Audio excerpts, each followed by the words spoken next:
Bueno, a partir de este momento entonces comienza la grabación. Este tema es para el tercer parcial. Eh, Recuerden que de hoy en 8 es el segundo parcial. Entonces acá voy a comenzar con este tema para el tercero. Acá les estaba comentando que esta aplicación pues no es obligatoria. Yo la instalé en mi celular desde hace ya varios meses, me funciona bien, no me descargó ningún virus, nada por el estilo. Acá en las opiniones, pues nadie se ha quejado de ella. Y sería muy interesante que la descargaran, pues para tener una herramienta adicional que nos pueda servir para entender el tema que sigue. En, antes de comenzar la clase como tal, les quiero hablar de esto. Miren, el tema de este parcial número 3 tiene que ver con algo que se llama modelos distribucionales o algunos modelos distribucionales. Dentro de esos modelos distribucionales, nosotros vamos a analizar esto. Vamos a analizar una variable aleatoria X y a esta variable aleatoria X le vamos a dar ciertas características dependiendo de si es discreta o si es continua. Y esas características dependen de el tipo de variable o el tipo de modelo que nosotros vayamos a ajustar. Vamos a ver que hay modelos, por ejemplo, que se pueden relacionar con una variable aleatoria o con un modelo distribucional que es uniforme discreto. Yo les voy a poner ejemplos. También les voy a mostrar que también hay modelos que se relacionan con la hipergeométrica y que de hecho ustedes ya lo han trabajado. También vamos a ver la binomial y un caso particular de la binomial es la Bernoulli. Vamos a ver en qué casos de la vida real se puede aplicar la binomial y la Bernoulli. También vamos a ver la binomial negativa y un caso particular de la binomial negativa es la geométrica. Luego vamos a ver la variable aleatoria Poisson y vamos a ver en qué casos se aplica. Todas estas que hay acá a la izquierda, la uniforme, la hipergeométrica, la binomial y la Bernoulli, la binomial negativa y el caso particular de la geométrica y la Poisson, todas esas son discretas, es decir, la variable aleatoria que vamos a asociar con cada uno de esos modelos va a ser discreta, va a tomar valores enteros, por ejemplo, 1, 2, 3, etc. También en la vida real, pues se van a ver estos modelos que se conocen como modelos distribucionales continuos. En este caso, el primero que vamos a ver es el uniforme, el primero en las continuas. También hay un uniforme en las discretas y hay un uniforme en las continuas. Vamos a ver cuál es la diferencia entre ambos. También vamos a ver esta distribución, la gamma. Un caso especial o particular de la gamma es la exponencial. También vamos a ver la beta, vamos a ver en qué casos se aplica la beta. La normal, que yo diría que es la distribución que más se aplica, y la log normal, que es también, digamos que una distribución o una variable aleatoria que se relaciona con la normal. Más adelante, como casos particulares, vamos a ver también la t-student, que también es continua, t-student. Vamos a ver también otra que se llama la chi cuadrado, chi cuadrado. Y finalmente también vamos a ver la f de Fisher. Acá está, f de Fisher o de Snedeker. Fisher. Estas tres nos van a ayudar bastante, digamos que para desarrollar, por ejemplo, intervalos de confianza o en el curso que viene que se llama estadística inferencial para generar pruebas de hipótesis y demás.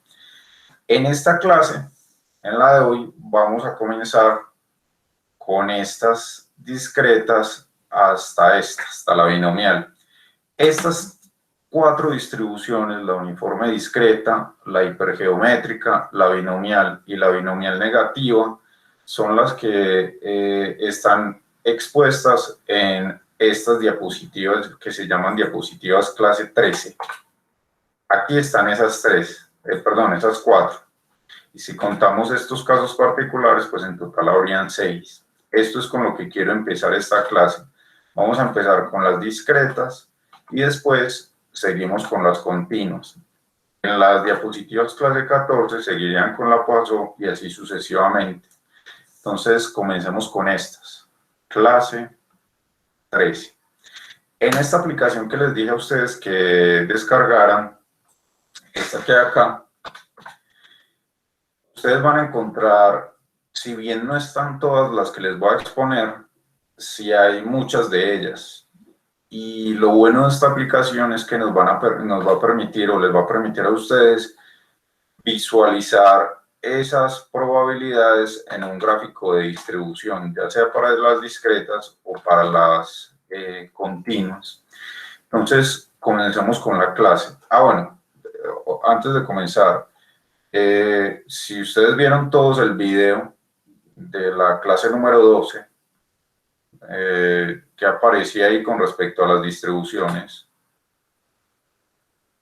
¿Recuerdan que aparecía en ese video con respecto a las distribuciones? ¿Alguien lo vio? El video de la clase 12. Las podemos calcular, profe, en R. ¿Y cómo las encontramos todas? ¿Cómo se encuentran en el R esas distribuciones? Escribiendo distribución. ¿Usando el help? El help. Acá tengo el RStudio, sí. Básicamente con el help. O escribiendo acá, signo de interrogación, distributions. En ese video yo les expliqué esta parte. Escriba simplemente, voy a bajar esto un poquito para que lo vean mejor. Signo de interrogación, distributions, así. Y van a encontrar, también recuerden que esta es una forma de pedir ayuda. Otra forma de pedir ayuda, como dice su compañero, es escribiendo help y distributions. En este caso, con cualquiera de los dos comandos. Yo prefiero utilizar signo de interrogación al comienzo y escribiendo distributions. Y acá ustedes van a encontrar absolutamente todas las distribuciones que nosotros vamos a ver para este parcial número 3. De hecho, aparecen otras adicionales que también, digamos, les expondré, pero no voy a ir mucho a profundidad con respecto a esas otras. Acá yo también les voy a explicar en una de las clases cómo calcular probabilidades con el RStudio. Es preferible que aprendan a utilizar el RStudio para manejar estas distribuciones que les voy a mostrar. La aplicación que les dije que descargaran es para que ustedes vieran, digamos que a medida que yo les voy explicando cosas, puedan calcular esas distribuciones con el celular, digamos que de una manera más rápida y entiendan intuitivamente qué significa esa probabilidad, como el área bajo una curva o el área bajo unas barras cuando estamos con el caso discreto. Entonces, comencemos. Acá está. ¿Alguna pregunta antes de comenzar? ¿Preguntas? Ninguna. Es importante algo. Yo les voy a exponer estas distribuciones, les voy a mostrar en qué casos reales se puede aplicar y les voy a mostrar propiedades de esas distribuciones. Las propiedades van a ser la media, la varianza y la generadora de momentos. De cada una de estas distribuciones les voy a mostrar esas tres propiedades. Les voy a hablar de la media, la varianza y de la generadora de momentos. ¿Por qué es importante para un estadístico entender esto con claridad? Porque digamos que todos los modelos que ustedes van a construir asumen alguna, o por lo menos digamos que alguna de estas distribuciones. Pueden encontrar alguna otra de las distribuciones que existen en el mundo, porque diariamente salen y salen distribuciones, pero la mayoría de los modelos que están implementados en R, o la mayoría de los modelos que les van a explicar a ustedes más adelante, se relacionan con estas distribuciones. Y es por eso que es importante que ustedes entiendan bien cómo es que se plantea, digamos, a qué casos de la vida real se puede asociar y cuáles son sus propiedades de cada una de estas. Si usted se quiere llevar algo de este curso, que sea un buen manejo de las distribuciones. Otra cosa que se me olvidó comentarles es que acá volvemos al caso de una sola variable. Es decir, para poder entender estas distribuciones, pensemos en una sola variable aleatoria, ya no en dos o más variables, sino en una sola, en una X. Comencemos entonces. Acá, como les decía, parcial 3, estas van a ser algunas distribuciones. Estos son, digamos que los contenidos que aparecen precisamente en el tema del parcial número 3, tanto en el Moodle como en el programa del curso. Nosotros vamos a comenzar con los discretos, que fueron los que les acabo de exponer, y luego de terminar con esos modelos distribucionales discretos, vamos a continuar con los continuos. La idea es avanzar en estas diapositivas hasta, digamos que hasta donde nos dé la clase de hoy, y luego las continuamos y así sucesivamente. Veamos entonces el primer modelo distribucional, el que se conoce como distribución uniforme discreta. Y en este caso vamos a pensar en una variable aleatoria X. Esta variable aleatoria X va a tener esta particularidad. Va a depender de un parámetro n mayúscula. Y acá ya es importante que ustedes, digamos que cada vez que hablen de estos modelos distribucionales que tienen nombre propio, siempre hablen de los parámetros de esa distribución. En este caso, por ejemplo, la discreta va a depender de un parámetro n mayúscula. Y ese parámetro n mayúscula no es cualquier valor, es un entero positivo. En este caso, decimos que la variable aleatoria X tiene una distribución uniforme discreta si su función masa de probabilidad es igual a 1 sobre n para X, perdón, bueno, sí, en este caso, para todas las X desde 1 hasta n, o 0 en otro caso.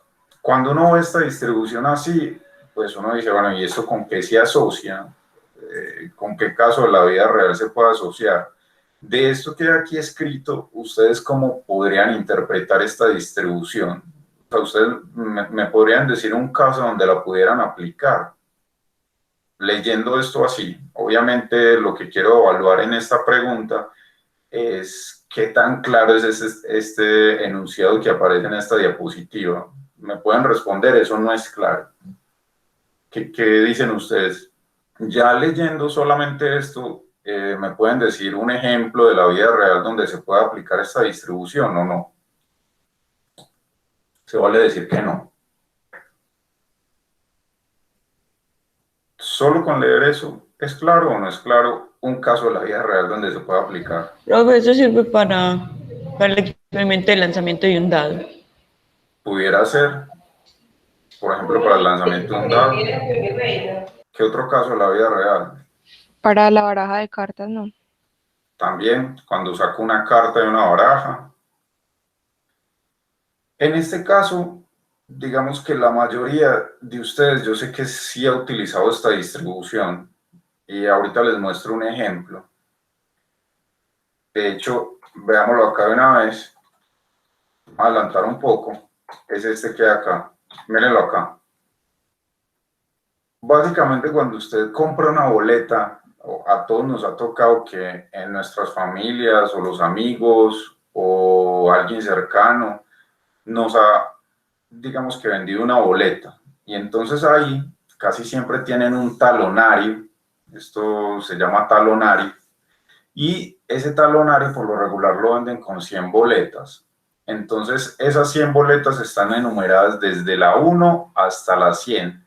Este que hay acá sería mi N mayúscula. Y entonces, como todas esas boletas, cada una de ellas tiene una probabilidad igual a 1 sobre n, es decir, igual a 1 sobre 100, entonces uno puede definir este modelo, el modelo 1 sobre 100, o sea, 1 sobre n, para cada una de las x, y en este caso la x igual a 1 representa la boleta numerada con el número 1, x igual a 2 representa la boleta numerada con el número 2, y así sucesivamente hasta la boleta enumerada con el número 100. Por fines, o digamos que para fines teóricos, uno define 0 en otro caso. Pues, ¿qué otro caso podría ser? Pues que la x tomara el valor 101 o el valor menos 10.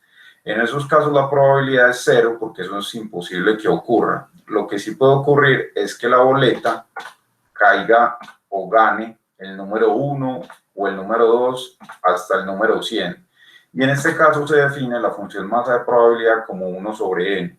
En los ejemplos que daban sus compañeras Luisa y Mariana, cuando uno lanza un dado, uno tiene, digamos que la posibilidad de que caiga el 3 o de que caiga el 4 es 1 entre 6 caras posibles del dado.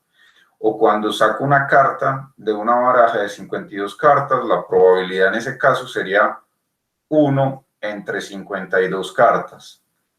Miren que en esos casos estamos hablando de una distribución que hasta ahora no le habíamos dado nombre propio, pero que se llama distribución uniforme discreta. Entonces acá, digamos que con ese ejemplo de las boletas ya uno entiende mejor las cosas. Depende de un parámetro n, que es el número de posibles salidas de la x. Y acá se define como 1 sobre n para cada uno de los valores que puede tomar la x. La x va desde 1 hasta n y 0 en otro caso. ¿Cómo lo vamos a denotar? Vamos a denotarlo de esta manera. X tiene una distribución uniforme discreta con parámetro n y eso lo vamos a denotar de esta manera.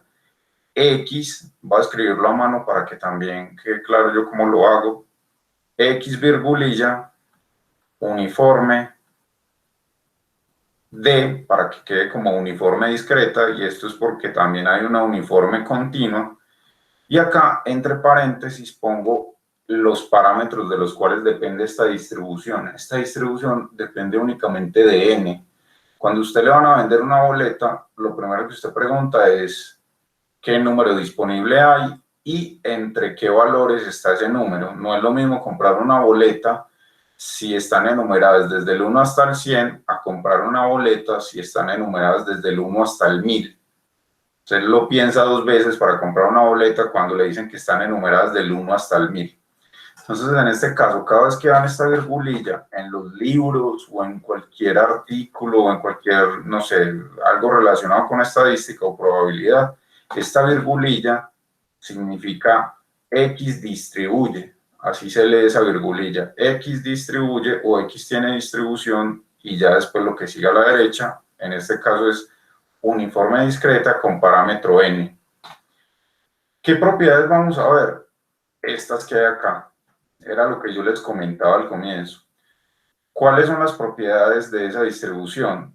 ¿O a qué llamamos nosotros propiedades de una distribución en estadística? Pues al valor esperado de esa variable, a la varianza de esa variable y a la generadora de momentos de esa variable.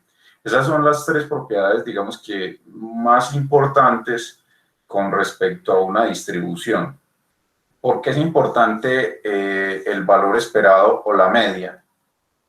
¿Por qué creen ustedes que sea importante siempre saber cuál es el valor esperado de una distribución? ¿Qué creen ustedes? Es importante porque este valor esperado es el valor alrededor del cual se mueven todos los datos. Este X, si por ejemplo calculamos la esperanza de las 100 boletas, ¿ustedes qué me dicen? ¿Cuál es el valor esperado para la variable aleatoria X, boleta ganadora? ¿Cuál sería el valor esperado si estaba hablando de 100 boletas? 50.5. Exactamente. ¿Cómo se interpreta ese 50.5 en el caso de las boletas? ¿Qué me dicen ustedes? ¿Cómo se interpreta ese valor 50.5? Que cualquier valor que gane en la rifa va a estar alrededor o por debajo o por encima de este 50.5. Eso parece algo obvio, pero es porque en el caso de las boletas esta es la distribución más simple de todas. Uno cuando calcula el valor esperado de la boleta ganadora, uno espera que esa boleta esté alrededor de 50,5. ¿En qué sentido? O que esté por debajo o que esté por encima.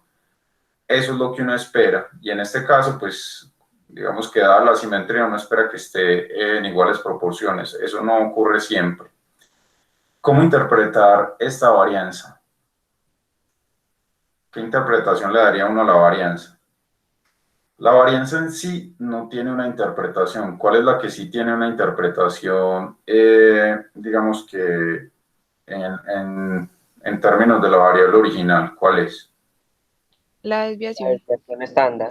Exactamente, o sea, la raíz de la varianza que nosotros, pongamos acá, la raíz de la varianza de x, que es la que nosotros llamamos sigma. En este caso, sigma, para el caso de las boletas, ¿cuánto daría? La raíz de n cuadrado menos 1 sobre 12. ¿Cuánto daría ese valor? 100 al cuadrado menos 1 sobre 12. Y después le sacan raíz a eso. ¿Cuánto da?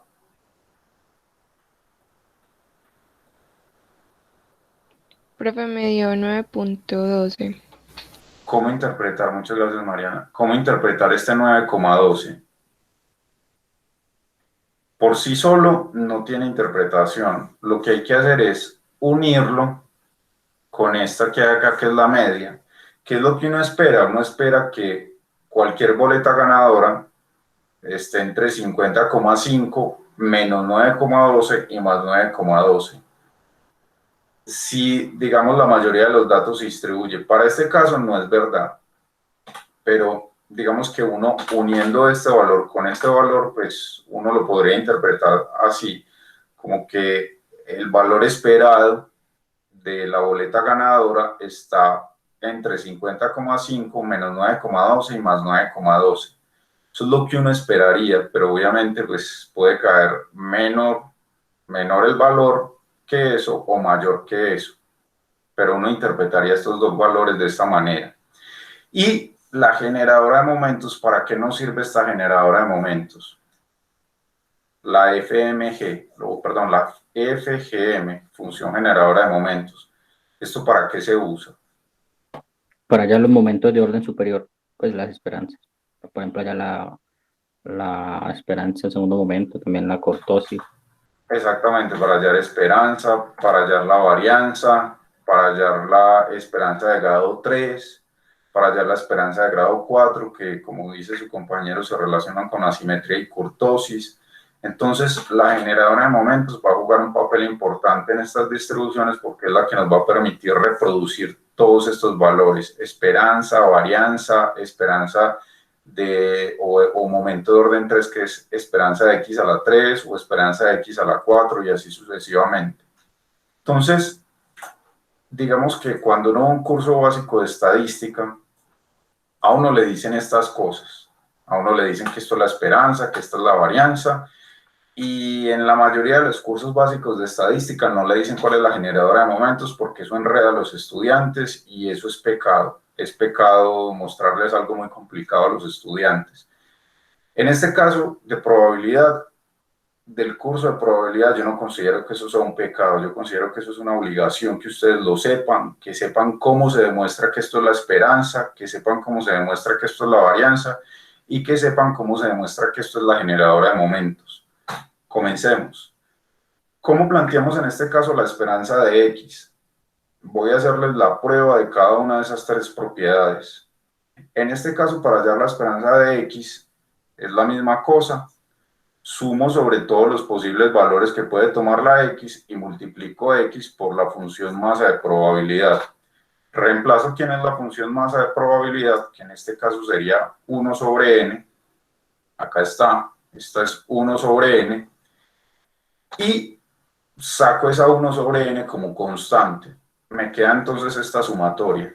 Sumatoria desde x igual 1 hasta n de x. ¿Cuánto da esa sumatoria? ¿Cuánto da la sumatoria de 1 más 2 más 3 más 4 más 5?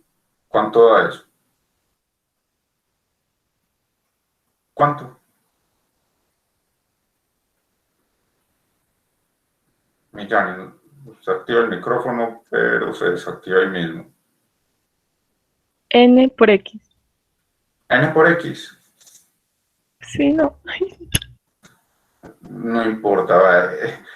Yo no Yo estoy segura, entiendo. pero creo que es n por n más 1 medio. Exactamente, esa es la fórmula. Pero miremos lo que dice Millanes. Y yo no deberían decir las cosas con miedo, porque esto no se trata de equivocarse y sentirse derrotado, no. Es tratar de entender de los errores y entender el por qué no es así. En este caso, como yo voy a sumar sobre X, y acá hay una X, entonces la X varía. Entonces, si usted le da el valor X igual 1, esto quedaría 1. Después sigue con X igual 2 y esto daría 2.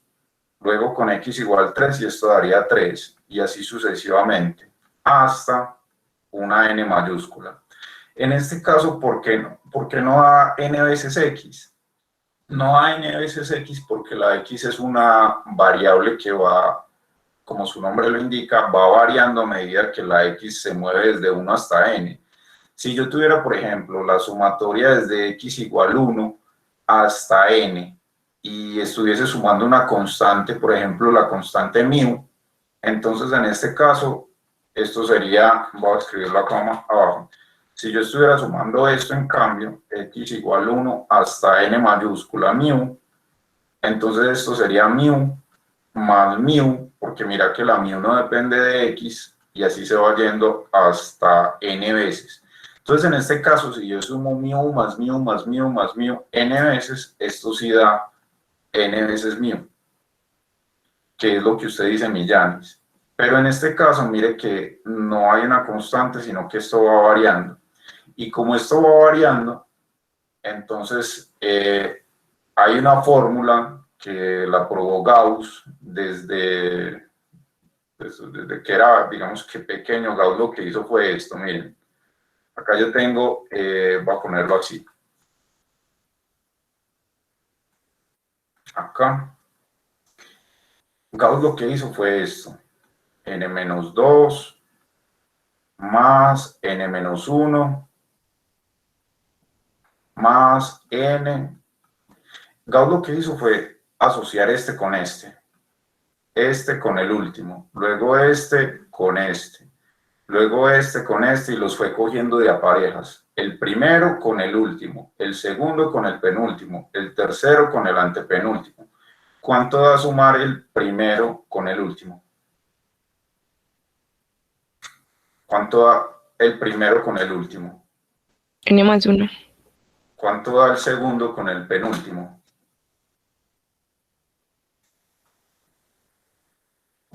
¿Cuánto da? N menos 1. ¿Cuánto da este con este? N más N menos 1. Y luego este con este. ¿Cuánto da 3 más? N más 1. Exactamente. ¿Cuántas veces creen ustedes que se suma N más 1? Como son parejas, entonces se suman la N mitad de medio. veces. Exactamente. Entonces, por eso es que esto es N más 1 por N sobre 2. Esta es la fórmula que demostró supuestamente, porque eso es como un mito. Esta es la fórmula que supuestamente demostró Gauss cuando era pequeño. Entonces acá, esta fórmula quedaría como N más 1 por N medios, o N más 1 sobre N más 1 por N sobre 2. Esa es esta fórmula. ¿Sí quedó claro, Millanes? Sí, profe. Gracias.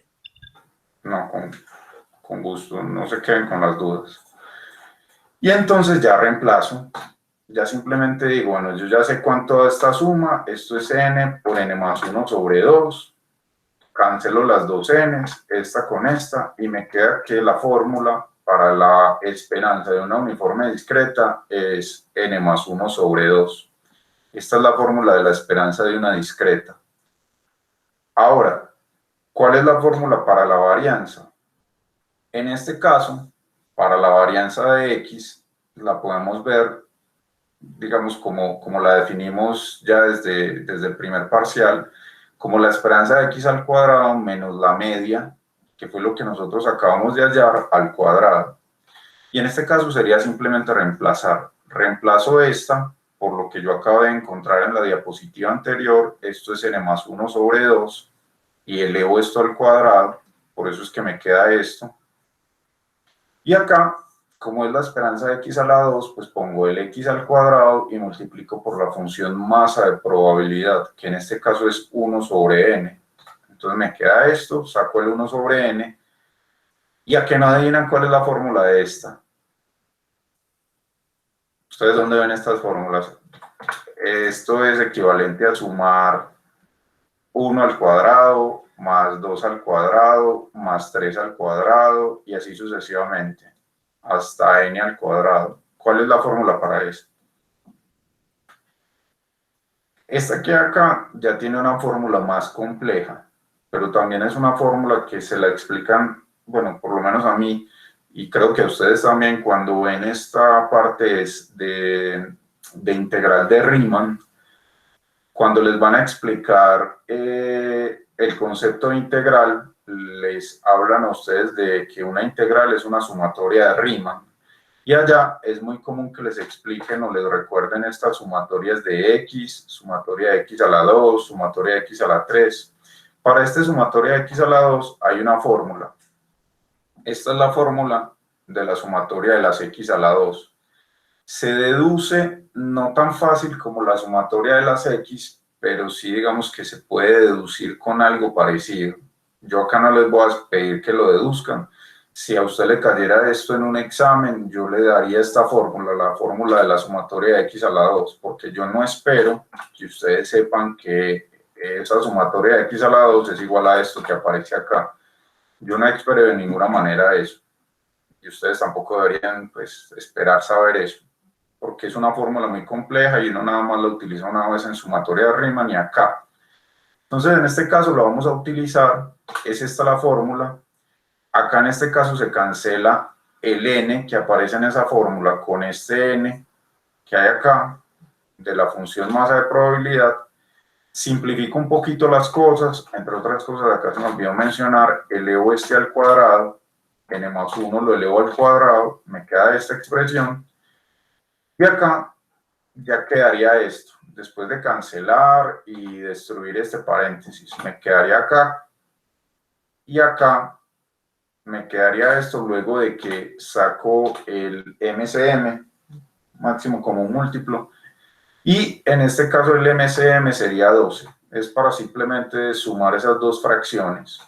Luego de sumarlas, destruir paréntesis y demás, me queda esta expresión, la simplifico, se va esto con esto, en este caso se suman este con este, o se restan y quedaría n al cuadrado, y estos dos que hay acá, pues quedaría menos 3 más 2, quedaría menos 1.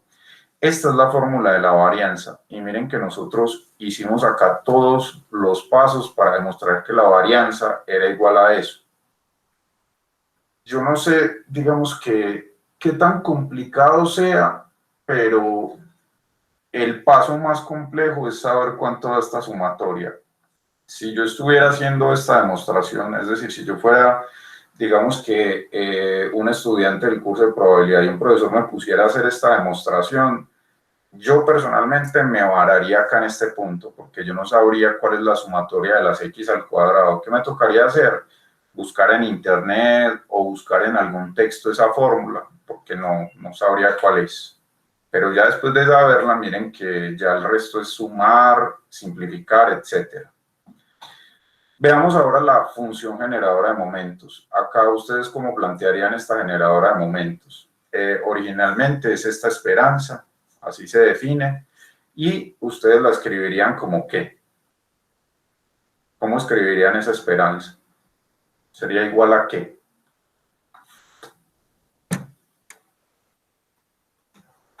Sugerencias. A la sumatoria sobre todas las x de a la t por x por la función masa de probabilidad. Exactamente. Esto hasta n de a la t por x y la función masa de probabilidad p sub x de x, que en este caso esta es igual a 1 sobre n. Entonces acá la planteo así como dice Mariana. Reemplazo quién es la función masa de probabilidad de la uniforme discreta. Esto es 1 sobre n. Saco el 1 sobre n de esta sumatoria y aquí ya me varo. Hasta ahí llega 1. ¿Qué harían ustedes para simplificar esto que hay acá? Yo llegaría hasta un poquito más allá. Yo escribiría esto como esto. 1 sobre n, sumatoria desde x igual 1 hasta n mayúscula, de a la t, y esto elevado a la n. Perdón. A la x. Voy a borrar acá. Acá se me fue una n, pero es a la x. Hasta ahí llegaría yo. Sugerencias para resolver ese problema. ¿Qué más haría uno? ¿Alguno de ustedes ha visto este tipo de sumatorias? Esa es la geométrica finita, no. Exactamente, es la geométrica finita. Y esa fórmula de la geométrica finita, de hecho nosotros ya hemos visto ejercicios con esta geométrica finita que es hasta ahí, se puede escribir de esta manera.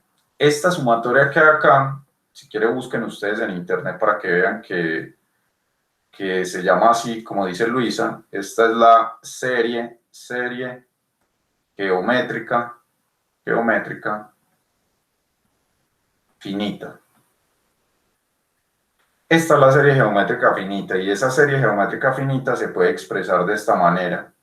Acá está, quedaría e a la t por 1 menos e a la nt sobre 1 menos e a la t. Esa sería la expresión de esta serie geométrica finita. Yo no les pido que ustedes sepan eso. Acá lo que estoy haciendo es simplemente utilizando algo que ustedes seguramente vieron en cálculo integral, que allá lo vieron como una fórmula y que lo aplicaron quizás nada más una vez, y ya eso obviamente queda en el baúl de los recuerdos, y obviamente ya les pido a ustedes que lo recuerden, pero no es obligatorio porque eso no es algo que se use muy constantemente. En este caso es porque tiene esta expresión que se puede simplificar de esta manera. Acá hay algo muy importante, y es que se puede expresar así, y lo que uno sí debería hacer es preguntarse el por qué pongo esta restricción de para t distinto de 0. ¿Por qué se tiene que poner esa expresión para t distinto de 0? ¿Qué es lo que pasa con t igual a 0? Pues no tiene sentido, profe. ¿Quedaría qué? Queda 0 1 sobre 0. menos 1. Exactamente, 1 menos 1 arriba y 1 menos 1 abajo. Entonces, ahí quedaría una expresión 0 sobre 0. ¿Cómo se resuelven esos problemas cuando uno tiene una expresión 0 sobre 0? con un límite. Exactamente, con un límite, cuando aparezca esa indeterminación 0 sobre 0, y calculo el límite para ver si existe ese límite. Entonces, en este caso, calculo el límite cuando t tiende a 0, aplico L'Hopital, ¿y qué me dice L'Hopital? L'Hopital, ¿qué me dice que tengo que hacer? Derivar arriba y abajo. Exactamente, entonces calculo la derivada del de arriba. Mucha gente confunde el L'Hopital con la derivada de un cociente, pero esto no es así. Derivo el de arriba y me queda esta expresión. Miren que es la derivada de un producto con respecto a t, y derivo el de abajo, acá, derivo el de abajo, esta expresión con respecto a t, y me quedaría esto que hay acá, derivada del de arriba y derivada del de abajo. Ya, después de aplicar L'Hopital, ¿cuánto me da este límite? Ya derivé el de arriba y me dio esto, y ya derivé el de abajo y me dio esto. Ahora aplico el límite. ¿Cuánto me da? 1. Reemplacen t por 0, eso. Entonces en este caso me daría 1. Exactamente, cuando reemplazo t por 0, o cuando hago el límite, cuando t tiende a 0, eso me da 1.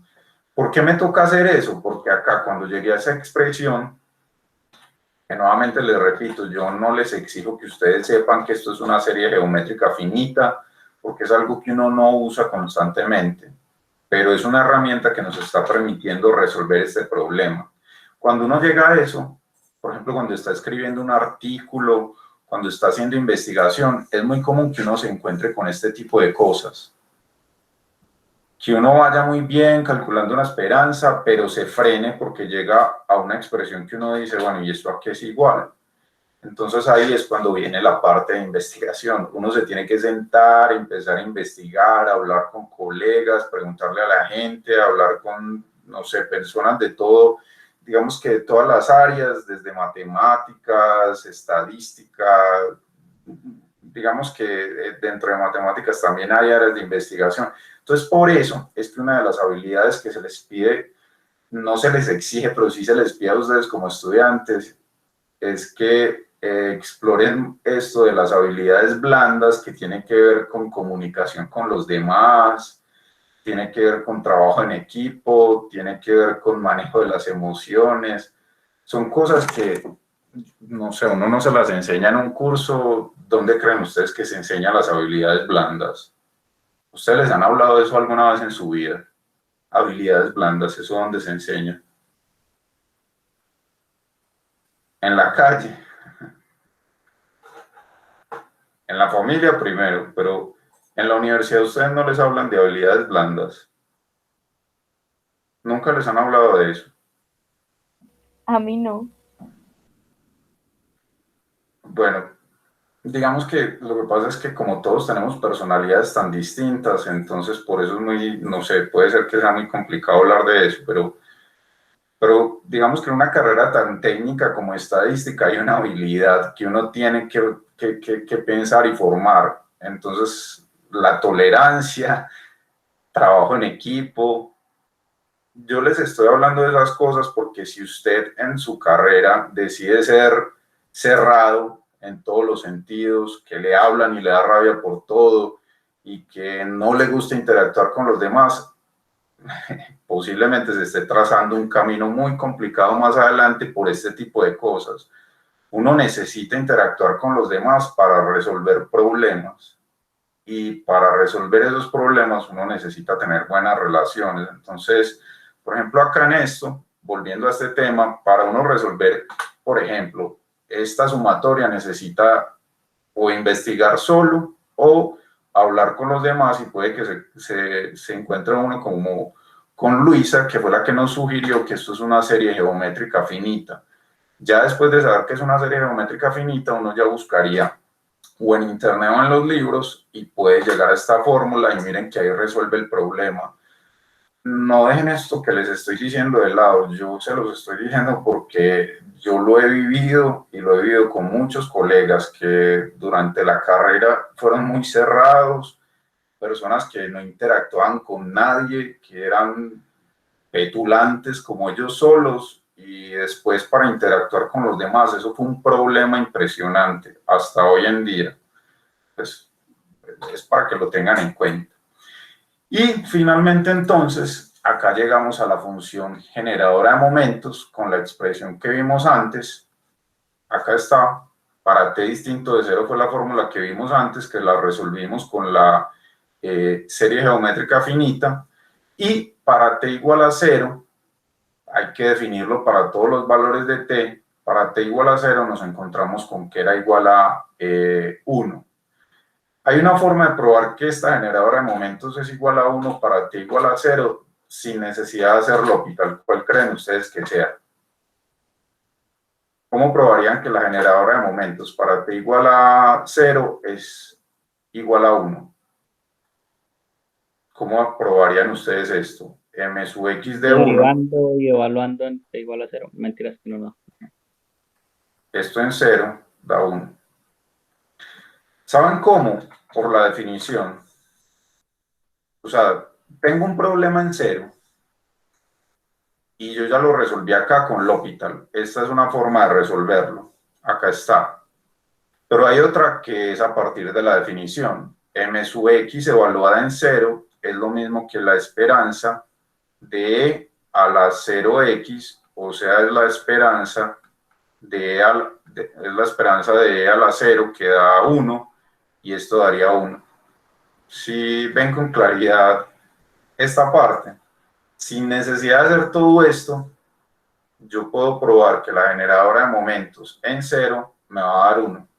¿Sí lo ven con claridad? Sí, profe. Pero no Perfecto. tocaría derivar, pues, para evaluar en 0.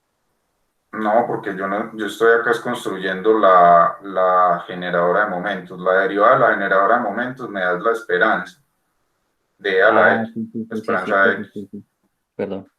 No, tranquilo. Acá solamente con la definición de la generadora de momentos evaluada en t igual a 0, ya llego directamente.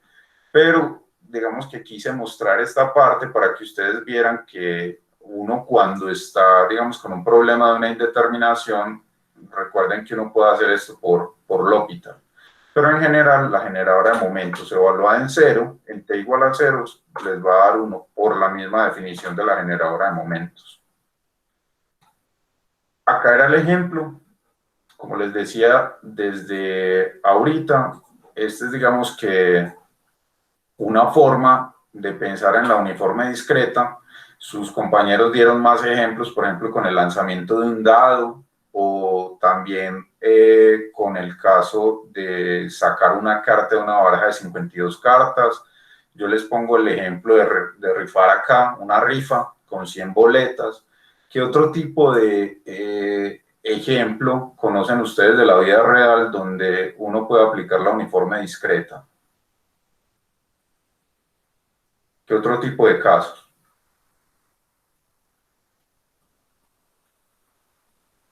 ¿Conocen ustedes otro caso donde uno puede aplicar la uniforme discreta? ¿Ustedes han calculado alguna vez la probabilidad de lanzar una moneda también?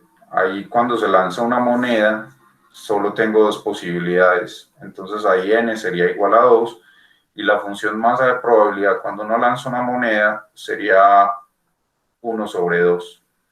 Para x igual a cara, que la puedo identificar con 1, o sello, que la puedo identificar con 2. ¿Han intentado alguna vez calcular la probabilidad de ganarse el baloto? ¿Cuál es el n mayúscula del baloto? ¿Alguno sabe cómo funciona el baloto? Yo nunca he sabido cómo funciona el baloto, pero sé que hay muchísimas. Sé que este n es muy grande. Entonces yo la otra vez, pues es un número muy grande, es uno como dentro de 50 y algo de millones de años tiene una posibilidad de ganárselo. Pero pues hace harto, no recuerdo muy bien. Sí, lo que pasa es que el baloto, no sé, que ¿alguien ha jugado el baloto? ¿Alguien sabe que eso cómo funciona? No cómo funciona, sino quién gana. ¿Qué es lo que uno compra cuando compra el baloto? ¿Alguien se acuerda de eso? ¿O nadie le ha tocado comprar un baloto? Yo nunca he comprado un baloto.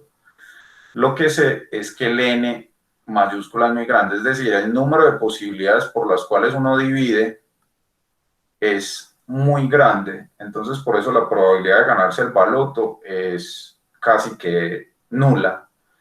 Y si uno compra 2 boletas, sigue siendo nula. Y si compra 3, sigue siendo nula. 4, 100, 1000, sigue siendo nula. ¿Por qué? Porque este n es demasiado grande. Con lo que juegan los que venden el baloto es con la probabilidad frecuentista. Es decir, para calcular la probabilidad de que se gane en el baloto un sorteo mañana, esta es la real, es 1 sobre n. 1 entre un número n muy grande. Pero con lo que juegan, o digamos que con lo que le venden a uno el baloto, o a las personas que lo compran, es con el n frecuentista. ¿A qué me refiero con esto?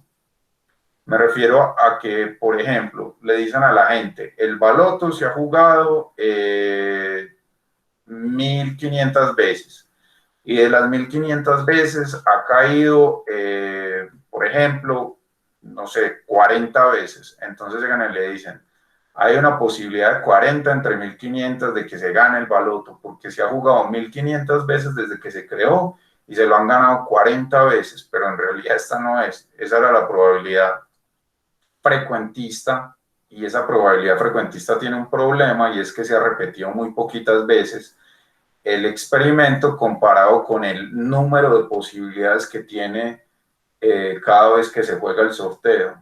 Entonces acá es con esto con lo que convencen, pero en realidad la probabilidad de ganarse el baloto sigue siendo la misma, 1 entre todas esas posibles combinaciones, n mayúscula. Espero que eso no los enrede. Si los enredo, olvídense de esa parte del baloto. voy a, si no, en este caso, volvamos acá, antes de pasar a la otra. Recuerden, primera distribución, uniforme discreta. La denotamos así y las propiedades de la uniforme discreta son estas tres. ¿Queda alguna duda con respecto a esta distribución uniforme discreta? ¿Entienden ustedes por qué es la más simple de todas o hay dudas con respecto a ella? ¿Dudas con respecto a esta demostración? ¿Ninguna? ¿Todo muy claro? Sí, profe, está claro. Lo más fácil. Listo, compliquemos entonces las cosas.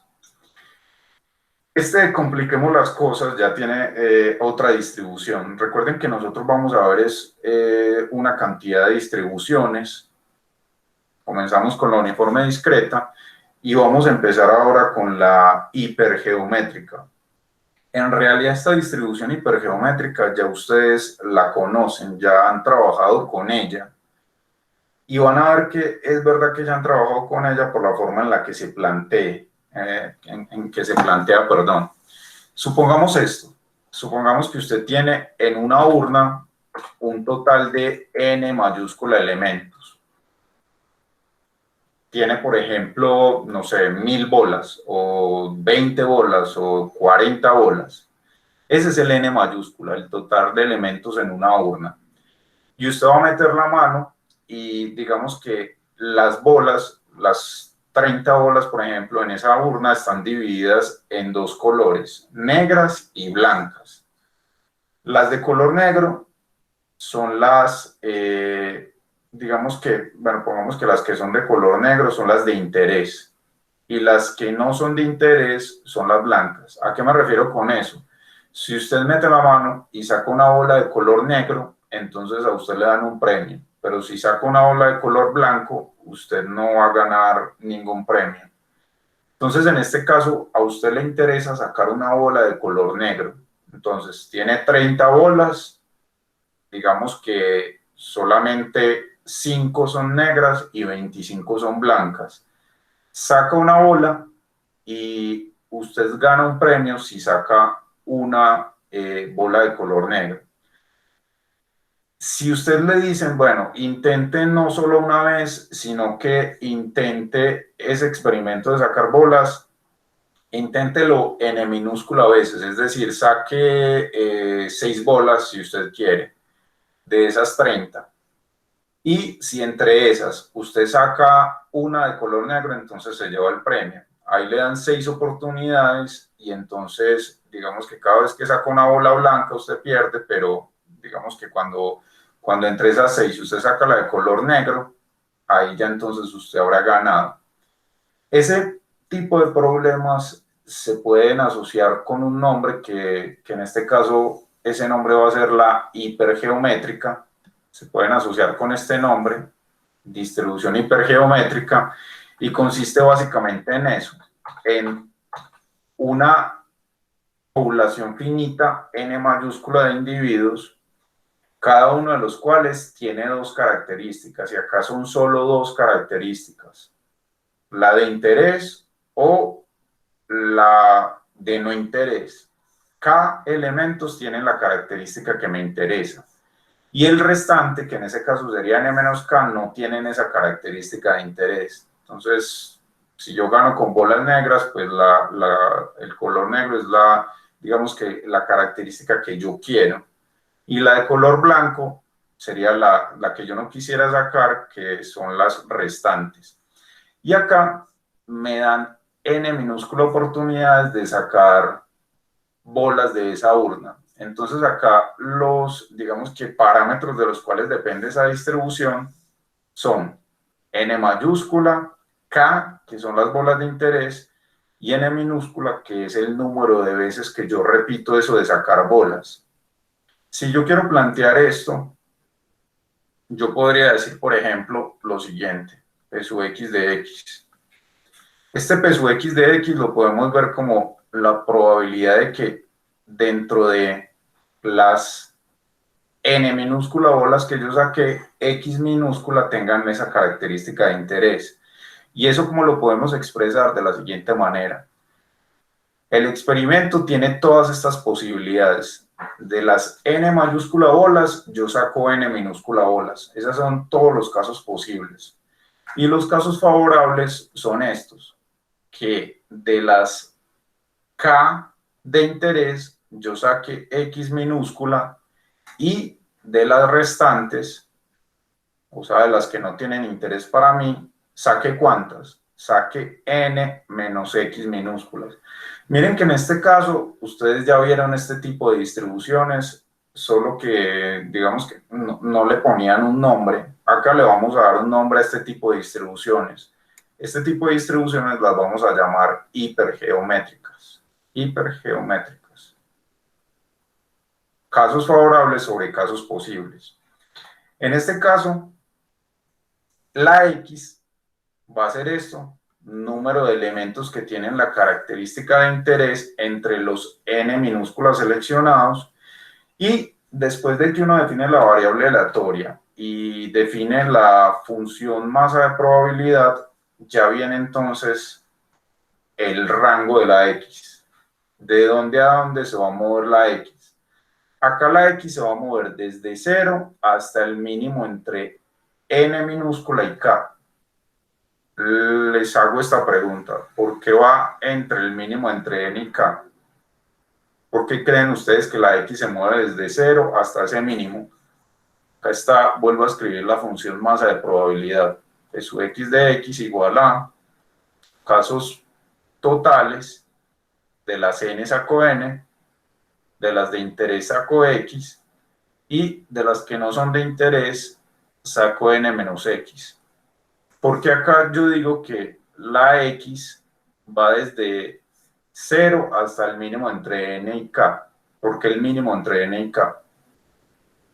Les hago esa pregunta. Porque si no, alguna combinación de esas tomaría valores negativos, ¿no? Esa es una posible respuesta. ¿Cuál otra?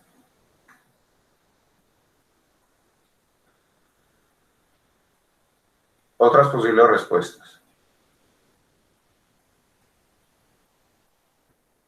Para responder esa pregunta, sí, dígame, Daniel, usted que activó el micrófono. Profe, yo creería de que tal vez para respetar como la lógica de la fórmula, porque nos están dando, si vemos, por ejemplo, abajo nos está diciendo n, entonces si cogemos a un k, tenemos que coger a otro donde nos complemente, como el complemento de ese k, que sería n menos k. Supongo yo que usted se está fijando en esto. Perdón. Usted se está fijando en estos de acá. Perdón. Se está fijando en este que hay acá y en este que hay acá para que esa fórmula tenga sentido. Es en esos dos. Y tanto arriba también, pues en el n mayúscula también. Listo, perfecto. Esa es una forma desde el punto de vista teórico. Veámosla desde el punto de vista práctico. Veamos un ejemplo y veamos por qué hasta el mínimo entre k y n minúscula. Yo acá voy a hacer este experimento. Voy a seleccionar 5 manzanas. Acá en este caso, estas 5 que yo voy a seleccionar es el n minúscula. El n mayúscula es 19. ¿Por qué es 19 el n mayúscula? El n mayúscula, ¿por qué es 19? Hay 19 Es el manzanas. total de las manzanas. Exactamente, en total hay 19 manzanas. Y el k es igual a 6. ¿Por qué k es igual a 6? K, ¿por qué es igual a 6? Porque Son las hay rojas. 6 manzanas que cumplen las características de interés, las rojas. Exactamente, la característica de interés son las rojas. Ese es el k. Las que no son de interés son las verdes. Entonces, en este caso, si yo voy a sacar 5 manzanas, n minúscula, entre todas estas, ¿se puede dar que todas las 5 son rojas? ¿Sí o no? Sí. Se puede dar que las 5 en total que yo seleccioné son rojas. Esto sí tiene sentido, sí existe. Pero ¿qué pasa si existe este valor? ¿Qué pasa si yo tengo este caso que hay acá? El caso donde yo ya no voy a seleccionar 5 manzanas, sino que voy a seleccionar 8. Es posible que las 8 sean rojas. Es posible calcular esta probabilidad, P sub X de 8, por ejemplo. No, O sea, profe. No, profe, No, ¿por qué no? pues porque no 6 hay manzanas rojas. hay solamente 6, exacto.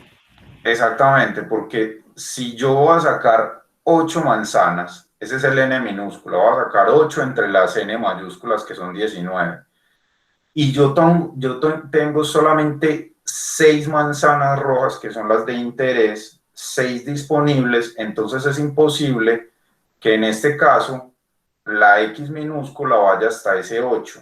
Entonces por eso es que cuando uno va a calcular una probabilidad con una hipergeométrica, tiene que hacer un balance entre las n que voy a seleccionar y las k que están disponibles.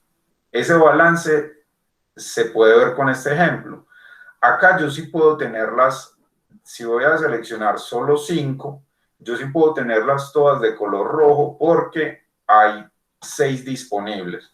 Pero si en este caso voy a seleccionar 8 manzanas, que es el n minúscula, yo no voy a tener 8 manzanas rojas disponibles. Por eso es que ahí, si la característica de interés es seleccionar manzanas rojas, ese número de manzanas rojas va entre 0, este es el valor mínimo que puede tomar, y se frena entre el mínimo, entre las que yo voy a seleccionar, que es el n minúscula, y k, que es el número de manzanas o de elementos con la característica de interés que están disponibles acá. Esta, digamos que con este gráfico es la mejor explicación que yo me doy a mí mismo, porque cuando yo le voy a explicar esto a alguien, trato de explicarme a mí mismo de la mejor manera posible. Pero también se puede explicar como lo planteaba Daniel. Uno busca valores de tal manera que estas n-k tomados de a n-x tenga sentido, porque si estos dos que están de color azul, alguno de ellos dos diera negativo, entonces esa fórmula no tendría sentido. Eso es equivalente a seleccionar la x desde el valor más pequeño que es 0 hasta el mínimo entre las que están disponibles, perdón, entre las que selecciono n minúscula y las que están disponibles. Si es claro, porque en este caso la distribución iría desde 0 hasta el mínimo entre n minúscula y k. Es por ese balance entre lo que tengo disponible y el número de elementos que selecciono.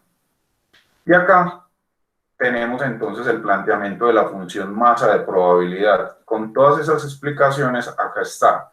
Este es el número total de posibilidades que va en el denominador, y en el numerador irían los casos favorables. Estos serían los favorables multiplicado por esto. En este caso, de las de interés K, voy a seleccionar X minúscula, o voy a tener X minúscula en la muestra, y de las demás, que serían en este caso N menos K, N mayúscula menos K, voy a seleccionar N minúscula menos X minúscula. Ese sería el producto en el numerador. Y acá, muy importante, no se les vaya a olvidar, la X va entre 0 y el mínimo entre N y K, porque hay que hacer un balance entre las que selecciono y las que tengo disponibles. ¿Sí es claro por qué la hipergeométrica tiene esta forma? ¿O hay dudas con respecto a cómo se plantea la hipergeométrica? ¿Qué dicen ustedes? Preguntas con respecto a esta. Está claro, profe. Listo, perfecto. No se queden con las dudas, hagan las dudas así, expongan las dudas así, piensen que son, no sé, que son dudas muy básicas, hagan las preguntas. No se queden con ninguna duda. Veamos acá cómo se denota. En este caso, como la variable aleatoria x, que es x es número de elementos con la característica de interés, así se va a definir característica de interés entre los n minúsculas seleccionados. En este caso, definiendo esa variable así, pues yo veo que depende de varios parámetros. Para poder calcular la probabilidad, por ejemplo, de que x sea igual, por ejemplo, a 3, es decir, la probabilidad de que la variable aleatoria sea igual a 3, yo necesito que me dé unos parámetros, que me diga cuántas bolas en total hay en la urna, cuántas hay de interés en la urna y cuántas va a seleccionar. Esos tres parámetros son los parámetros de los cuales depende la hipergeométrica, n mayúscula, k mayúscula y el n minúscula, definiendo la variable aleatoria x como esto, como número de elementos con la característica de interés entre los n seleccionados. Y acá, estas son las propiedades. Acá recuerden que esto denota x tiene distribución hipergeométrica con parámetros n mayúscula, k y n minúscula. Uno puede probar esto, que la esperanza de x es n por k sobre n, que la varianza de x tiene toda esta expresión que hay acá, esa expresión tan larga. Y en este caso, no vamos a ver la demostración, aunque la pueden explorar ustedes acá en el texto guía de Hawk, McKean and Craig.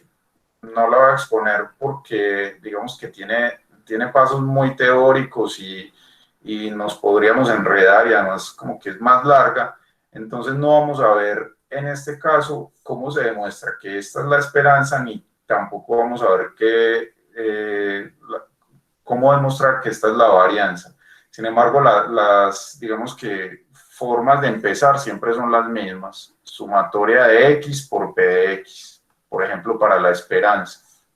Siempre se empieza de la misma manera y lo mismo con la varianza. Y la otra cosa es que la función generadora de momentos tiene una particularidad, y es que es iterativa. Si ustedes buscan, por ejemplo, no sé, en Wikipedia, función de distribución hipergeométrica o distribución hipergeométrica, se van a encontrar que la estructura de la función generadora de momentos es supremamente compleja. Tiene una forma iterativa rarísima. Entonces, no nos vamos a enfrentar a eso porque podría tomarnos básicamente 5 clases solamente para demostrar estas dos propiedades y para encontrar y entender esa fórmula para la generadora de momentos. Si bien es cierto que uno tiene que, digamos que en un curso de probabilidad, entender cómo se demuestra cada cosa, también digamos que hay límites porque uno balancea entre cuál sería la ventaja de ver eso en 5 clases o es preferible en esas 5 clases avanzar en otras distribuciones. Por eso no expongo la demostración de estas propiedades. Sin embargo, acá sí les explico cómo se interpretan ciertas cosas. Por ejemplo, esta que hay acá, ¿cómo la interpretarían ustedes? Ese K sobre N mayúscula. ¿Qué interpretación le darían ustedes a ese K sobre N mayúscula?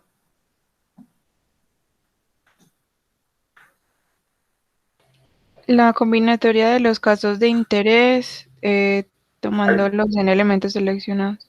Ah, no, esa es n mayúscula, elementos totales. Sería como una especie de probabilidad de seleccionar la característica de interés. Exacto. Esta sería como una especie de probabilidad. Sería como una, entre comillas, probabilidad inicial de seleccionar los elementos de interés. Esa sería como una probabilidad inicial. ¿Por qué digo inicial? Porque obviamente esa probabilidad va cambiando a medida que uno va seleccionando bolas. Se va disminuyendo porque van quedando menos bolas cada vez. Pero inicialmente se puede ver como esto, como una probabilidad inicial de seleccionar los elementos de interés cuando usted va a comenzar el experimento. Y lo otro, acá, es que esa misma K sobre N aparece acá y aparece acá. Y acá hay un factor que se llama factor de corrección, que es este que aparece de color verde. Nosotros vamos a ver que hay una relación entre esta hipergeométrica y otra distribución que vamos a ver más adelante. Y vamos a volver a hablar de este factor de corrección. Pero por ahora, digamos que estas dos fórmulas, lo interesante es entender esto. Esta es como una especie de probabilidad inicial de seleccionar la característica de interés y aparece acá, acá y acá. Esto se los voy a repetir nuevamente cuando hagamos la binomial. Acá está. Para que sea más fácil verlo más adelante, se conoce como factor de corrección por población finita. Y acá, esta nota es lo que les digo que voy a retomar más adelante. Cuando les explique la binomial, retomamos a esta fórmula de la varianza para que ustedes vean que hay una relación entre la hipergeométrica y la binomial. Por ahora dejémoslo así. Veamos un ejemplo práctico, que es un ejemplo hipotético y nunca va a pasar, por ejemplo, en Colombia. Pero digamos que yo me lo inventé. En este caso, se supone que una persona va a consignar 1.000.000 de pesos en un banco y va a llevar billetes de 50.000, 1.000.000 de pesos en billetes de 50.000. Y entre esos billetes de 50.000 va a poner 10 falsos. Esta es la parte que digo yo que supongo, porque obviamente eso no pasa. Y esos 10 billetes falsos, en total, ¿cuántos hay? ¿Cuántos hay en total? 20. Exactamente. De los 20, 10 van a ser falsos. Y entonces el cajero, digamos que hoy en día ya con las máquinas que tienen, pues ya es casi que imposible que les metan un billete falso, porque esas máquinas, además de contar, chequean. Pero suponga que él lo que hace es tomar, no sé, se le dañó la máquina, entonces lo que hace es tomar una muestra de billetes para examinarlos a fondo. Y en este caso, el cajero va a examinar solamente 6 billetes a fondo. De los 20, solamente va a sacar 6 aleatoriamente y los va a examinar para saber si están buenos o no. En este caso, ¿cómo plantean ustedes la función masa de probabilidad? ¿Cuál es la probabilidad de que todos sean falsos en la muestra o de que todos sean originales o buenos? Y finalmente, ¿cuál es la probabilidad de que la cantidad de billetes falsos seleccionados esté a menos de una desviación estándar de la media? Entonces habría que traducir esto, cómo se puede escribir desde la matemática, en términos matemáticos. Entonces veamos la primera. Definamos X como eso, como número de billetes falsos en la muestra para análisis, o sea, número de billetes falsos entre los 6. Y acá, claramente se puede ver que en este caso yo tengo una hipergeométrica, es decir, X está acá como una hipergeométrica, que va a depender de unos parámetros n, k y una n minúscula. ¿Cuál sería la n mayúscula en este caso?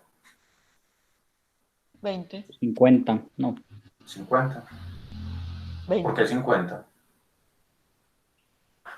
Ah, perdón, sí, es que los billetes son de 50, me confundí. Eso, la denominación. La denominación es de 50.000. K, ¿cuál es la característica de interés? ¿Qué le interesa al cajero? Que sean falsos.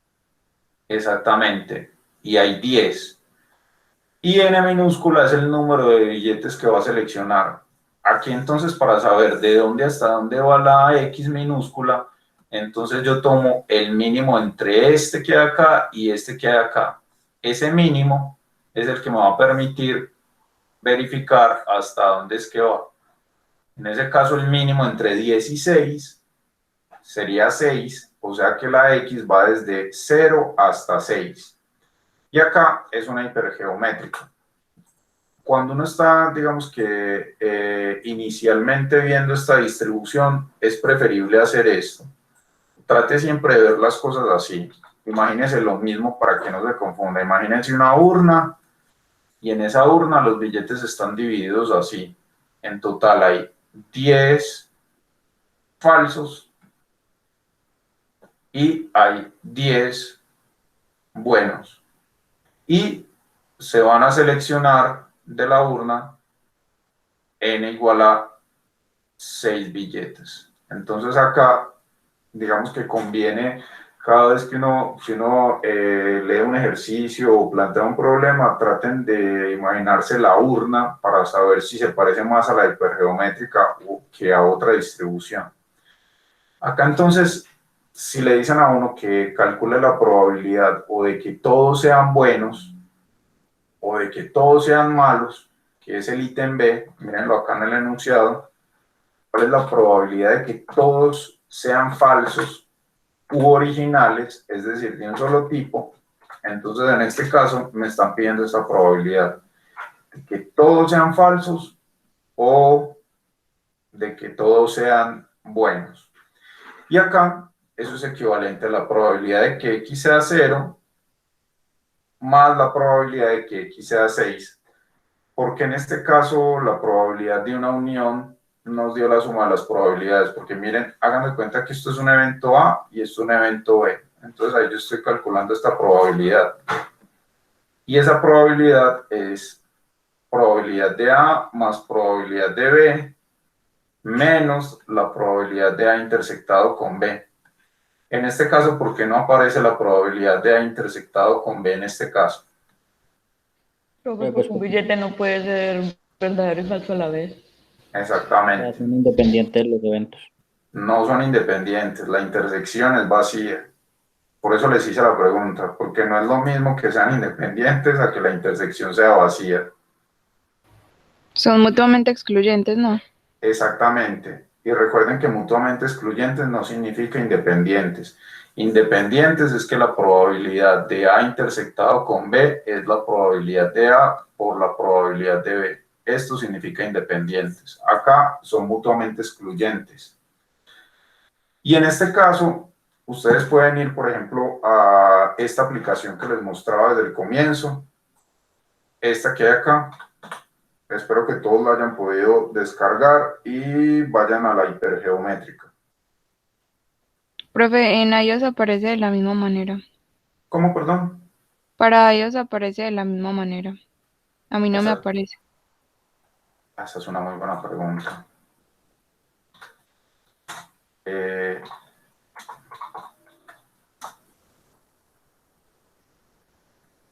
Vamos a ver. App Store. No, en la App Store aparece esta que hay acá. No aparece exactamente la misma, aparece esta, Probability y guión Distributions. De hecho, esa también Listo. la pueden utilizar.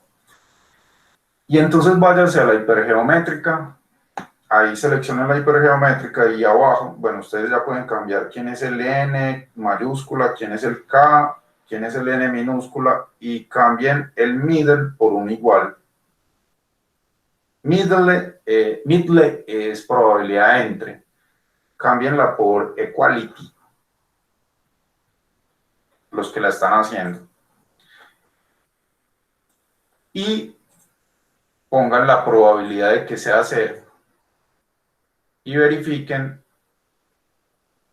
que en este caso les da la suma de esas dos probabilidades. ¿Cuánto les da la de la primera?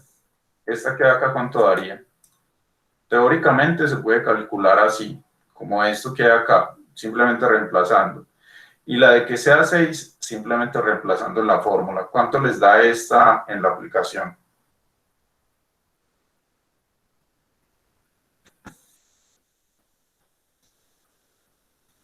¿Cuánto les da? 0,0054. Y esta que hay acá, ¿cuánto les da en la aplicación?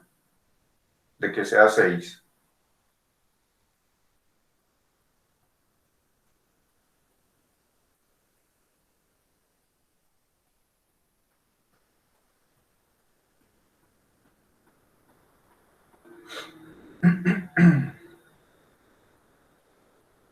¿Cuánto da? Da lo mismo, 0,0054. Cuando ustedes suman estos dos valores, les da esto. En este caso, 0,01084. ¿Cómo interpretar esta probabilidad, digamos, en términos del problema?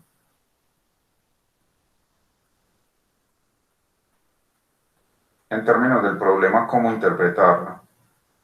Pues que la probabilidad de que todos los billetes estén buenos o que todos los billetes estén falsos es del 0,01%. No, es del 1%. Recuerden que esto hay que multiplicarlo por 100 para llevarlo a probabilidad. Ah, ok, sí, sí, sí. Entonces es del 1,08%. La probabilidad de que en esa muestra de 6 billetes todos sean falsos o todos sean buenos es supremamente pequeña, es del 1%. Y la probabilidad de que al inescrupuloso le vaya bien, o sea, de que haya 0 billetes falsos, pues miren que es muy pequeña, es del 0,0054. Con seguridad, el cajero se va a dar cuenta de que ahí hay un billete falso, solamente seleccionando 6 de los 20, solo seleccionando 6 de los 20. Ahora, para hallar en este ítem C, la probabilidad de que la cantidad de billetes falsos seleccionados esté a menos de una desviación estándar de la media, entonces necesitamos hallar la media y necesitamos hallar la desviación estándar. Antes de seguir, Mariana sí lo intentó en en la aplicación del iOS. ¿Sí le funcionó? No, profe, no lo he intentado, ya lo voy a hacer. No, vale, tranquilo. Calculemos la esperanza en este caso. Entonces la esperanza sería simplemente aplicar la fórmula que sería n minúscula por k sobre n. Entonces en este caso reemplazo n minúscula por 6, k lo reemplazo por 10 y el n mayúscula lo reemplazo por 20. Reemplazando en esta fórmula, tengo entonces que el valor esperado es 3. ¿Cómo interpretar este valor esperado en términos del problema? ¿Cómo se interpreta este 3? Pues que se espera que hayan 3 billetes, pues a lo más o a lo menos puede ser. No, ni a lo más ni a lo menos. Se espera que hayan 3 billetes entre los 6 que seleccionó. Se espera que hayan 3 billetes, exactamente lo que dice Ronald. Y para poder hallar la desviación estándar, necesito hallar primero la varianza. Sería reemplazar en esa fórmula. Recuerden que esa fórmula es n mayúscula menos n sobre n mayúscula menos 1 por n minúscula por k sobre n mayúscula por 1 menos k sobre n mayúscula. Reemplazando por cada uno de estos valores, me da que la varianza es igual a 21 sobre 19, eso es la varianza. Y si yo le saco raíz cuadrada, me da la desviación estándar, que es igual a la raíz de 21 sobre 19. Ya tengo esos dos valores y entonces acá, ¿cómo plantean ustedes esta probabilidad? La probabilidad acá, ¿cómo escribirían ustedes esto en términos matemáticos? Esto es la probabilidad de que ¿qué? La probabilidad de que la cantidad de billetes falsos seleccionados para ser examinados esté a menos de una desviación estándar de la media. ¿Cómo lo interpretan? Primero me están hablando de billetes falsos seleccionados, o el número de billetes falsos de la muestra que yo seleccioné de 6. Esté a menos de una desviación estándar, o sea menor que una desviación estándar, en este caso yo lo voy a poner como sigma, esté a menos de una desviación estándar de su media. Y estar a menos de una desviación estándar de su media significa que está por encima o por debajo. O sea que acá iría a valor absoluto. Miren cómo se traduce eso de estar a menos de una desviación estándar de la media. Si usted no pone esté a menos de una desviación estándar, sino esté por debajo de la desviación estándar o de una desviación estándar de la media, entonces en ese caso ya el valor absoluto desaparecería y sería de otra manera. Les dejo a ustedes acá cómo plantearían esta de si yo le cambio este a menos de una desviación estándar, se lo cambio por estar por debajo de una desviación estándar de la media o estar por debajo de la media a menos de una desviación estándar, o cómo lo interpretan si se cambia por estar por encima. Acá en este caso me están pidiendo esta probabilidad, voy a llevarla nuevamente acá, miren, a menos de una desviación estándar de su media significa que entre valor absoluto la diferencia entre x y la media sea menor o igual que sigma. ¿Por qué? En este caso, porque uno puede estar o por debajo o por encima. Y, bueno, acá hay un error en la notación. Acá no es menor o igual, sino menor estricto. Es menor estricto, para que lo tengan en cuenta cuando estén leyendo las notas. Yo las corrijo y ahorita las monto nuevamente. Y en este caso, entonces, reemplazando los valores, recuerden que cuando usted tiene valor absoluto de A menor que B, eso es equivalente a A mayor que menos B y menor que B. Entonces, en este caso, la B haría el papel de sigma y la A haría el papel de X menos 3, que es la media. Aquí ya tengo entonces que esa probabilidad, voy a borrar esto, esa probabilidad es igual a la probabilidad de que X sea mayor a 1,95 y menor a 4,5. ¿Eso es equivalente a qué? Como la X no puede tomar valores discretos, esto es equivalente a qué? A que la X esté entre qué valores. ¿Cuál es el entero por encima de 1,95 más cercano? 2 menor o igual que X, y el entero menor a 4 más cercano. 4. Exactamente. Entonces vayan a su aplicación y busquen esta probabilidad. Ya cambian, en vez de equal, la ponen por middle. Y ahí calculen esa probabilidad y verifiquen que esa probabilidad les da 0,85913. Acá sería simplemente, si no la quiere hacer con la aplicación del celular, pues puede reemplazar cada uno de esos valores 2, 3 y 4 en la fórmula de la masa de probabilidad, y cuando reemplaza por 2, recuerden que reemplazan por 2 en la función masa de probabilidad, les daría esta expresión, luego por 3 y luego por 4. O si quiere, utilicen la aplicación, o más adelante también les voy a enseñar a utilizar el R. Si les da 0,85913 en la aplicación, ¿o no les da? Sí, profe. Listo, perfecto. Entonces sí funciona bien esa aplicación. Miren que ustedes tienen dos opciones: o aprender a utilizar una aplicación o el R para calcular esas probabilidades, o las calculan manualmente reemplazando en la fórmula de la masa de probabilidad. Cualquiera de las dos es válida, pero creo que con esta aplicación es mucho más rápido. Y lo interesante es que arriba aparece cómo es que se interpreta. A todos les aparece ese gráfico. Todos les aparece el gráfico. ¿O a alguien no le aparece el gráfico arriba? Pues a todos los que la están intentando. Sí, profe, ¿Qué? me parece. Sí, profe, a mí me parece. ¿Cómo se interpreta geométricamente? La interpretación geométrica es como una especie de área en esas barritas que hay ahí. Esa es el área bajo esas barritas. Y la altura de esas barritas son estas probabilidades. La altura de la barrita que aparece a la izquierda en 2 es esta probabilidad. La altura de la segunda barra es la probabilidad de que X sea 3. Y la altura de la barra número 3 es la probabilidad de que X sea igual a 4. ¿Cómo interpretar esta probabilidad que hay acá? Perdón, acá. ¿Cómo interpretar esta probabilidad de 0,85 en términos del problema? Esto se puede aproximar como, recuerden que multiplican por 100, 85,913%. ¿Cómo interpretar ese 85,91%?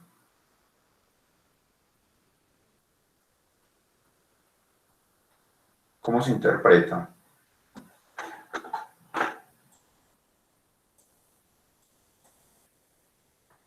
Sí, exactamente, esa es la interpretación. Muy bien, los felicito. Veamos este último ejemplo y con este cierro. ¿Cómo definimos acá la variable aleatoria X? ¿Qué variable aleatoria definiríamos acá? Profe, en el de atrás no sería pues que la probabilidad de que esté entre dos, pues que hayan entre 2 y 4 billetes es del 85%. Exactamente, mire que la probabilidad de que descubran a quien quiere ir a meter esos billetes falsos es muy alta. Una probabilidad del 86% casi de que en esa muestra que seleccionó se encuentren entre 2 y 4 billetes falsos.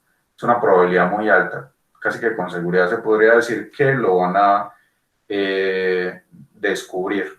Por eso ahí no vale la pena intentar estafar al cajero.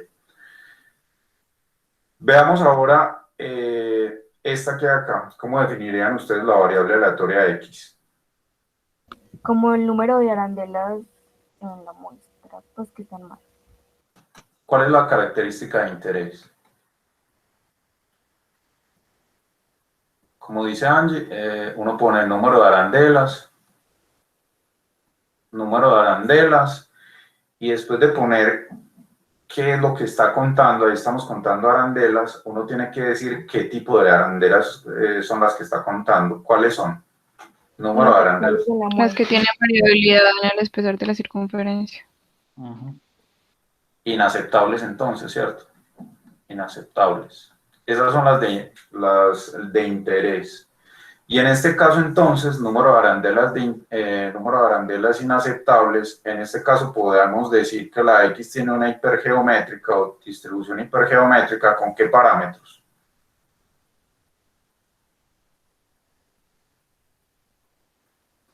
Parámetros. 25, 3 y 3. 25, 3, bueno. 25. 3 3 y 3. y 3. Muy bien. Ustedes recuerden, es el N, estas son las de interés porque hay 3 que están malas y este es el número de arandelas que se selecciona o el número de arandelas en la muestra. Entonces acá me están pidiendo cuál es la probabilidad de que ninguna de las arandelas inaceptables se encuentren en la muestra. Entonces veámoslo acá.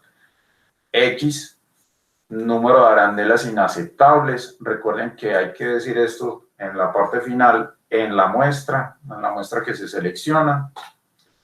Definimos así entonces la función masa de probabilidad, simplemente reemplazando los valores que ustedes mencionaron anteriormente. En este caso iría hasta el mínimo.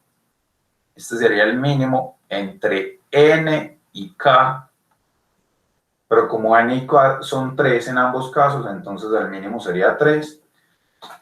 Y me están diciendo que cuál es la probabilidad de que en esa muestra no haya ninguna inaceptable. Entonces en este caso sería evaluar la función masa de probabilidad en 0. Es decir, si ustedes reemplazan en la aplicación por los valores correspondientes, entonces esa probabilidad les daría 0,66. Es decir, hay una probabilidad del 66% de no encontrar ninguna arandela defectuosa entre las 3 que se examinan. Es una probabilidad, digamos que moderada. Luego, en el ítem B, me dicen cuál es la probabilidad de que tomen o en la muestra aparezca más de una arandela defectuosa. En ese caso, yo lo puedo exponer directamente de esta manera. Se puede calcular en la aplicación directamente así. O, como en este caso, que utilizo el complemento, que haría como 1 menos la probabilidad de que X sea menor a 1. En este caso quedaría 1 menos la probabilidad de evaluarlo cuando sea igual a 0, porque ese es el único valor que es menor estricto a 1. Reemplazo en la función masa de probabilidad, en esta que hay acá, cuando X es 0, y eso me da 0,3304, es decir, hay una probabilidad del 33% de encontrarme con más de una arandela con una o más arandelas defectuosas. Y finalmente la probabilidad de que haya exactamente una defectuosa, pues ya sería simplemente reemplazar por x igual a 1. Acá quiero volver al enunciado, sí, tal cual, exactamente una sea inaceptable en la muestra que se seleccionó. ¿Alguna pregunta con respecto a cómo se desarrolló este ejercicio? Yo creo que una de las ventajas que tienen ustedes con respecto a estudiantes que veían estos cursos de probabilidad hace 10, 15, 20 años, es que ustedes hoy en día tienen todas las herramientas a la mano. En su celular usted tiene aplicaciones, hasta en su mismo celular usted puede explorar el RStudio online. Ustedes tienen todo, digamos que a la mano para que este tipo de cálculos se puedan hacer de una manera más rápida y más sencilla. Por eso es que, digamos que ya no es tan desgastante o tan retador pedirle a un estudiante que haga un ejercicio y digamos que uno de los impedimentos sea que tiene que sumar muchos términos o que tenga que reemplazar en fórmulas complicadas. Eso ya hoy en día no aplica. Ya hoy en día usted, así la fórmula sea muy complicada, tiene todo tipo de herramientas, como esa que les acabo de mostrar, que si quieren la descargan, esta que hay acá, o si no la quieren descargar, también pueden utilizar el RStudio para calcular esa probabilidad. Cuando adelante más distribuciones, voy a retomar el RStudio y les voy a explicar cómo calcular este tipo de probabilidades con la hipergeométrica y con las demás distribuciones. Solo que necesito primero presentar la gran mayoría de ellas y después ya sí les doy una clase en RStudio para calcular probabilidades con la hipergeométrica, con la uniforme discreta, con la binomial, etc. ¿Alguna pregunta ya para cerrar? ¿Dudas? Profe, yo tengo una duda, Sí, pues, como curiosa.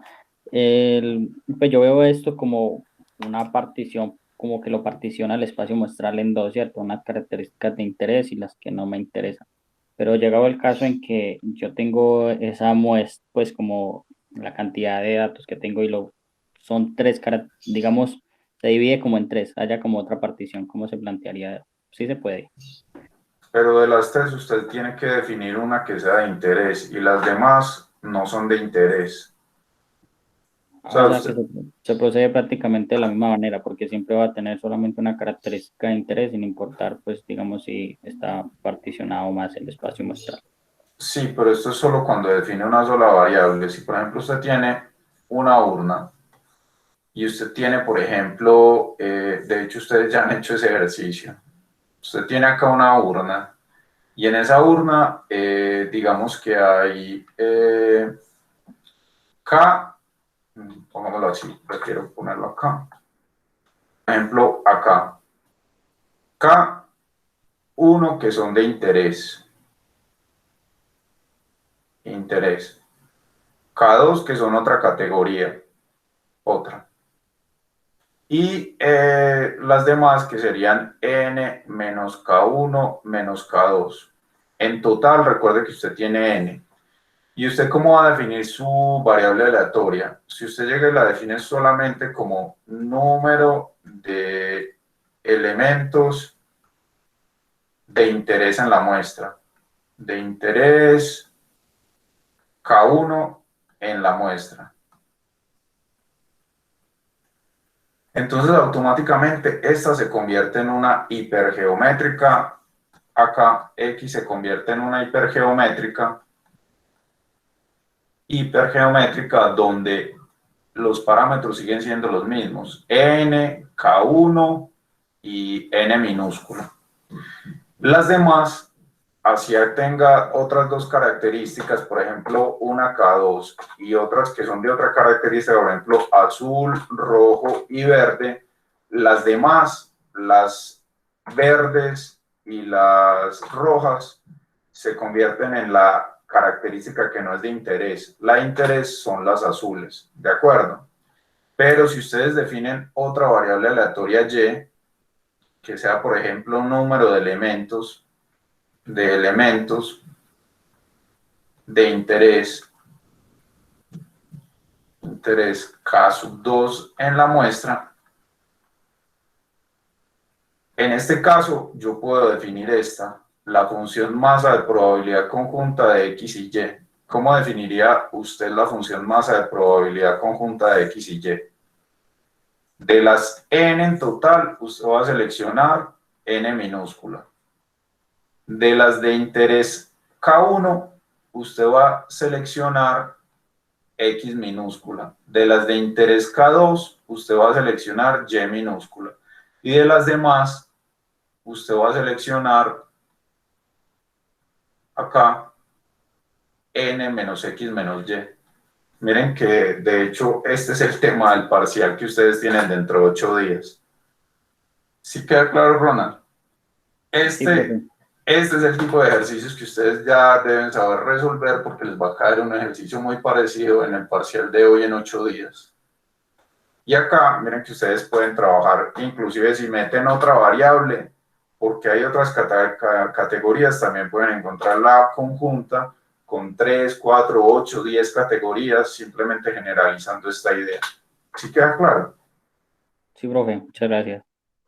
Con gusto. ¿Alguna otra duda? Pónganle cuidado a esto, les va a caer un ejercicio muy parecido a este en el parcial.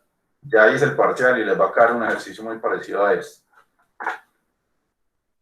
¿Preguntas? ¿Ninguna? Voy a detener entonces la grabación.